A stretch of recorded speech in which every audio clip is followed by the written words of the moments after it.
É muito bom estarmos aqui e agora a gente tem a possibilidade de ler a palavra de Deus e eu convido os irmãos a abrirem suas Bíblias no livro do profeta Jonas, o capítulo 4, de 1 a 11. Esse texto fala de alguém que um dia recebeu a mensagem para pregar e ele sai fugindo da presença do Senhor com muita raiva, a raiva de Jonas e a misericórdia de Deus. É o tema dessa mensagem dessa noite. Capítulo 4, versículo 1 diz assim: Jonas ficou muito aborrecido e com raiva. Ele orou ao Senhor e disse: Ah, Senhor, não foi isso que eu disse, estando ainda na minha terra? Por isso me adiantei, fugindo para Tarsis, pois sabia que tu és bondoso e compassivo, tardio em irar-se e grande em misericórdia, e que mudas de ideia quanto ao mal que anunciaste. Versículo 3. Agora, Senhor, peço que me tires a vida, porque para mim é melhor morrer do que viver.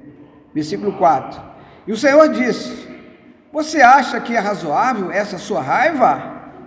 Então Jonas saiu da cidade e sentou-se num lugar a leste da mesma. Ali construiu um abrigo, sentou-se na sombra para ver o que aconteceria com a cidade.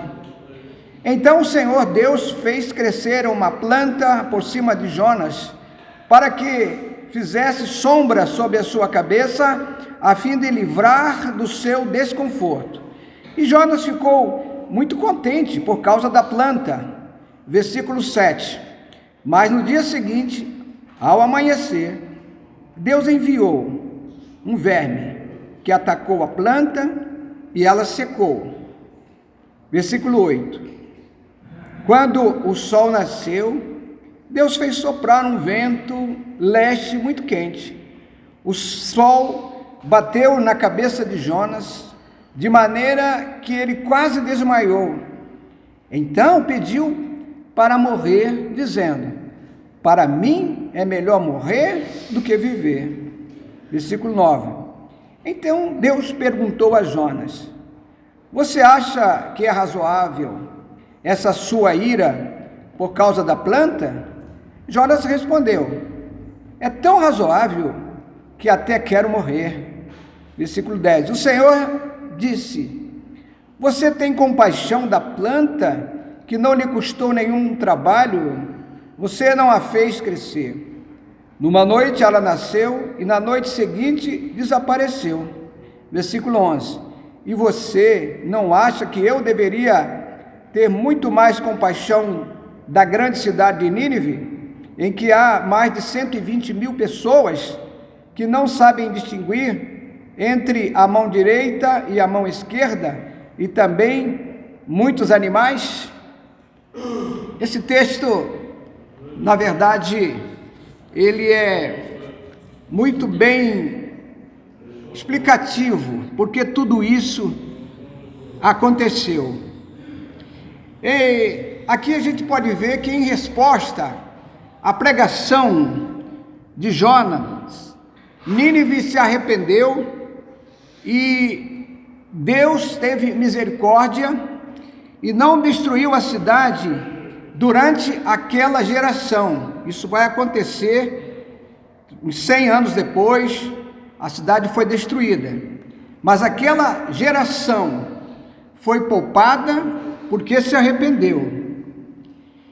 E Jonas, ele pensava que Deus não deveria ter poupado as pessoas de Nínive.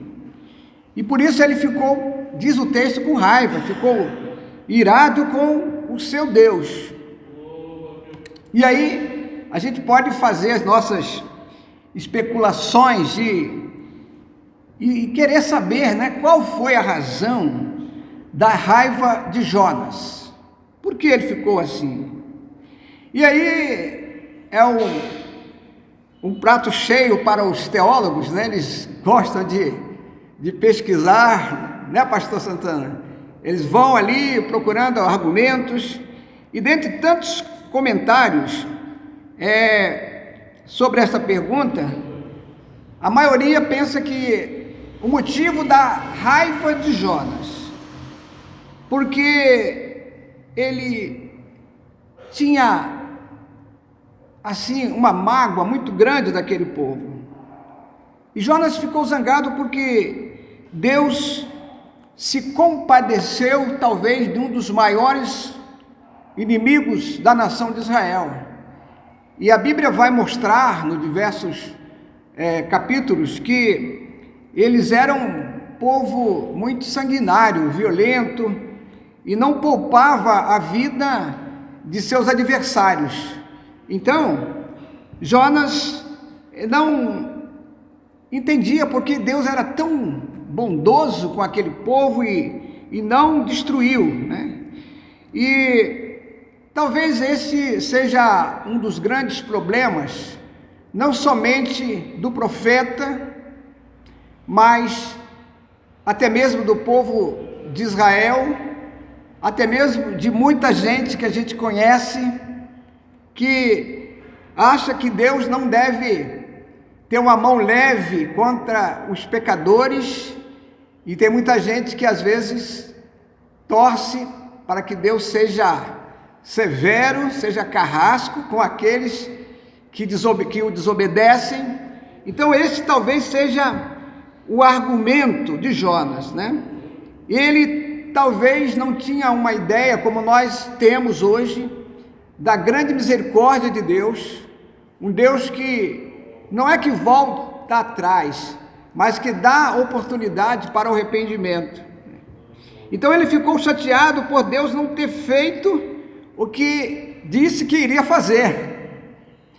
Aliás, a proposta do profeta ir pregar na cidade era para que, se ela não se arrependesse, se o povo não se arrependesse, sim, iam ser punidos severamente. Mas eles se arrependeram. E aí Jonas ficou chateado por Deus ter agido de uma maneira diferente do que ele pensava, do que ele queria. Muitas vezes a gente quer dar ordens para Deus.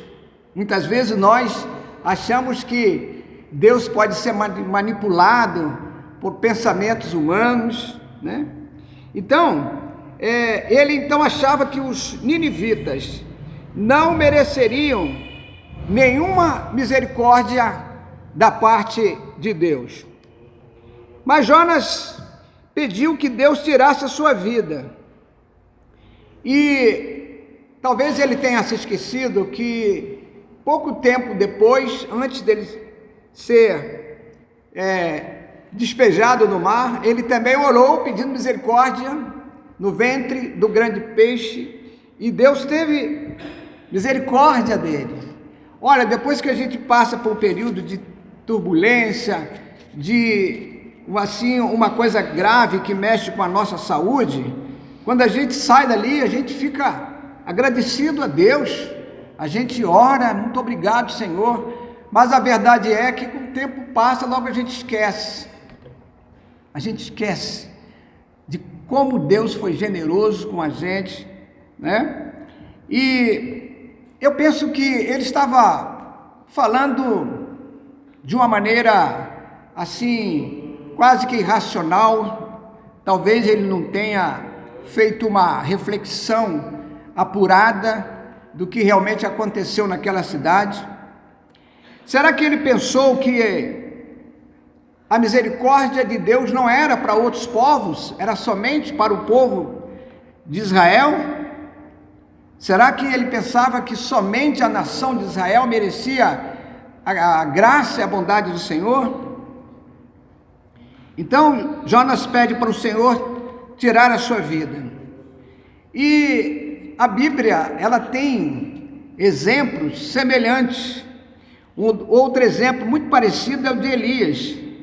quando ele foge com medo de Jezabel e pede para morrer, cai ali de uma espécie de depressão, e ele então pediu para morrer. Você pode conferir em 1 livro do Reis, 19, versículo 4. Jonas é semelhante ao que Elias pensou.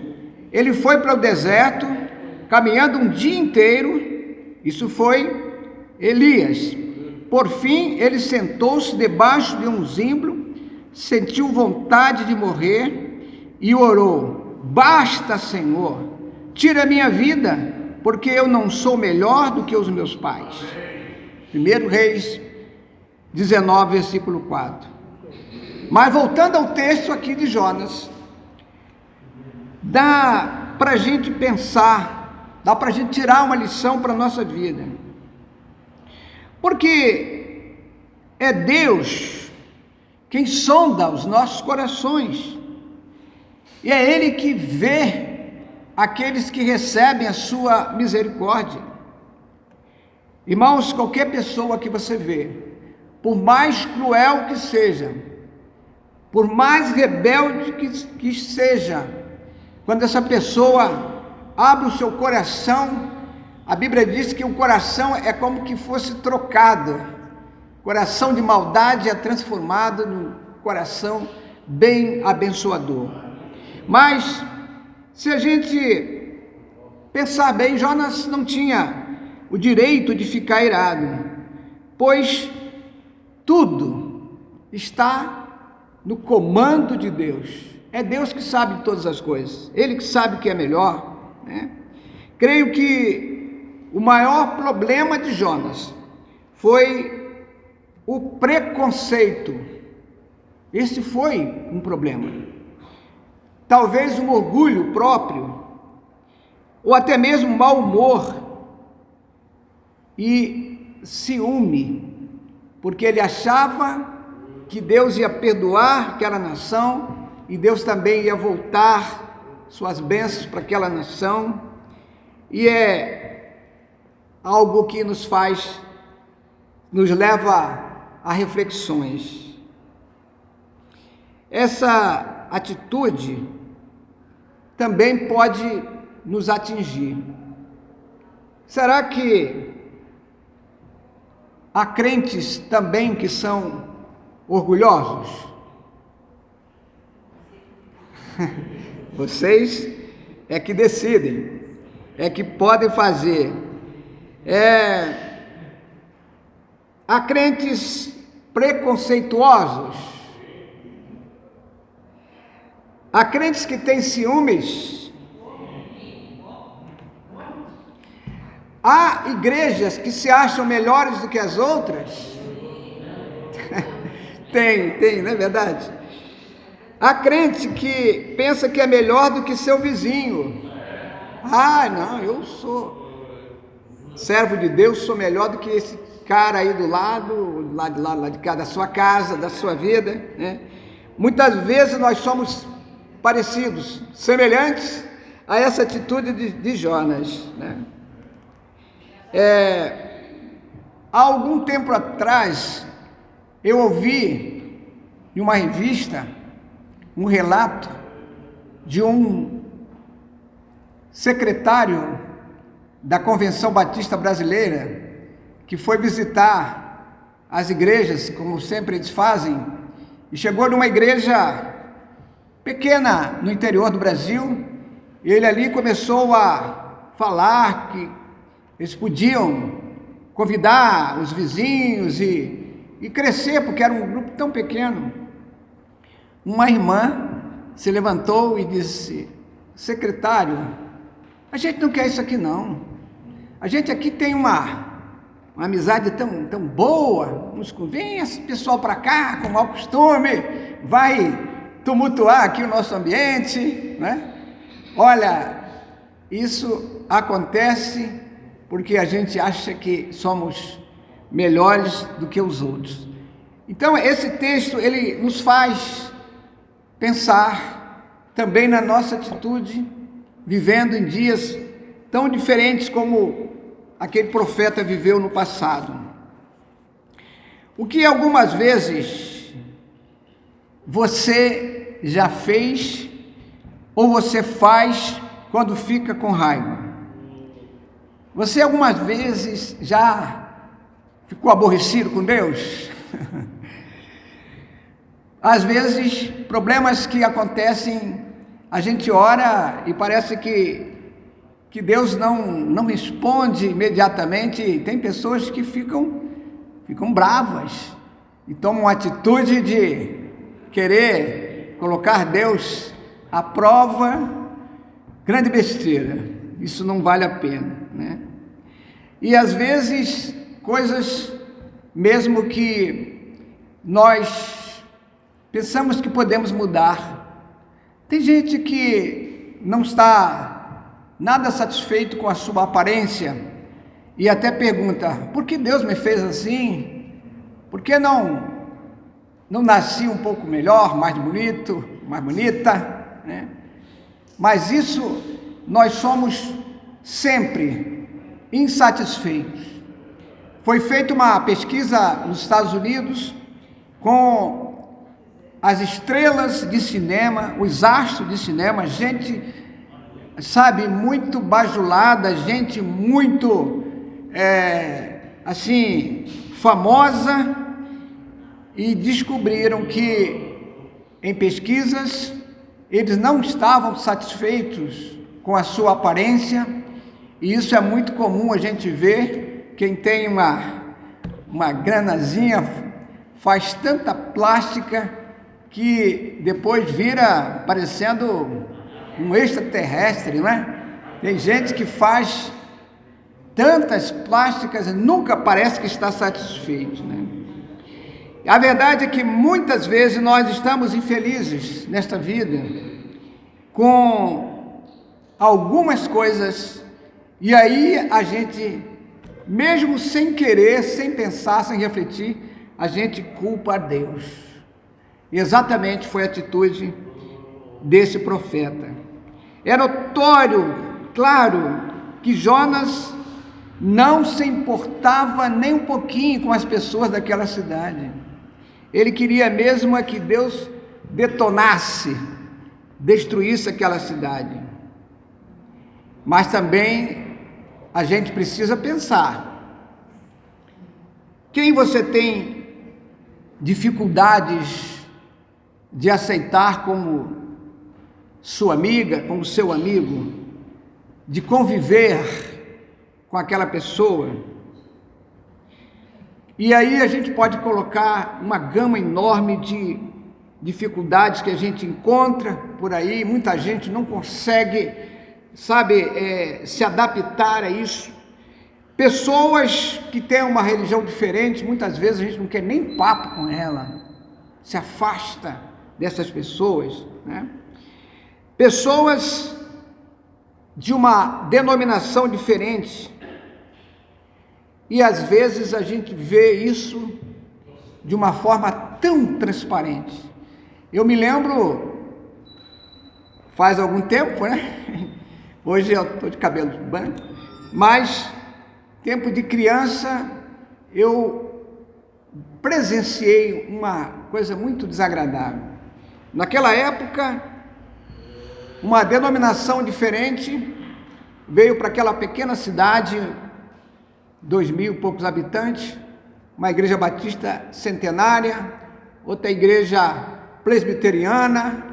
Na época não tinha nem Assembleia de Deus naquela região, naquela cidade, mas veio uma religião que guardava um dia da semana diferente.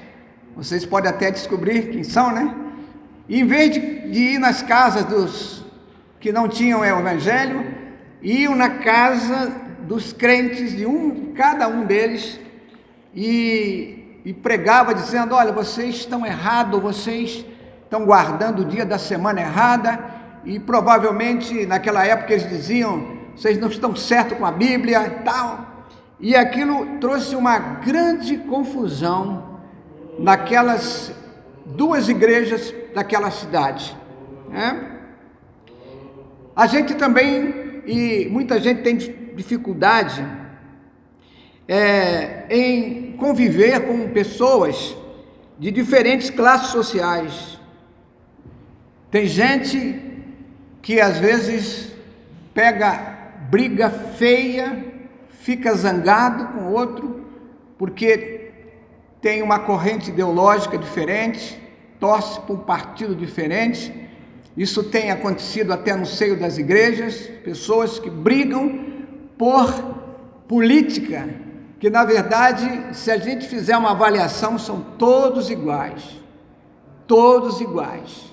A diferença está às vezes em uma ou duas pessoas, mas tem problema sério aí, né? E nós precisamos, irmãos, então ter essa consciência.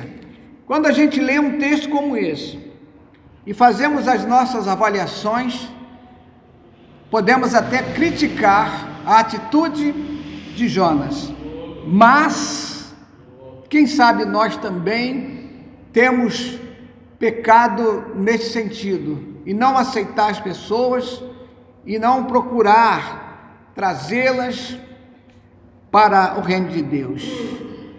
Meu conselho é que você fique atento, porque Deus pode estar lhe chamando para alcançar alguém que você está desprezando, alguém que você não gosta, pode ser alguém até mesmo da sua própria família, quem sabe um vizinho que não se dá muito bem com você, quem sabe colegas de trabalho, pessoas que você quer estar longe, mas quem sabe Deus está lhe chamando para você se aproximar dessa pessoa e levar o amor, a graça, a misericórdia do Senhor.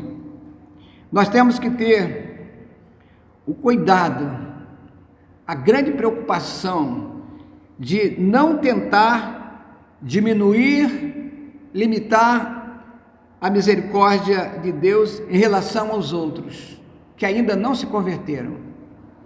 A diferença é que qualquer pessoa, por mais longe que esteja de Deus, desde o momento que ela receba Cristo como Senhor e Salvador, ela vai estar recebendo as mesmas bênçãos que nós recebemos. Procure saber, meu irmão, minha irmã, a quem Deus deseja que você demonstre com mais amor, com mais carinho, a misericórdia do Senhor, e jamais faça como Jonas fez. Que Deus nos abençoe. Quero convidar você a ficar de pé neste momento. Você que está em casa, está ouvindo, que vai ouvir essa gravação, faça a sua avaliação também. Como está a sua vida com Deus? Você precisa reconhecer a graça e a misericórdia do Senhor na sua vida. Pai Celestial, nós te adoramos e te louvamos, Senhor, e pedimos que o Senhor cuide de cada um de nós, das nossas emoções, da nossa maneira de tratar as pessoas, Senhor. Trabalha na nossa vida de uma forma que possamos, Senhor, ser instrumentos em Tuas mãos, que nós não venhamos a passar o que Jonas passou, tanta dificuldade em poder simplesmente fazer aquilo que Tu queres, que é ser um propagador das boas novas de salvação. Que Deus abençoe, nos faça parecido com aqueles que são os que levam as boas novas de salvação de uma forma total. Nós oramos em nome de Jesus. Amém.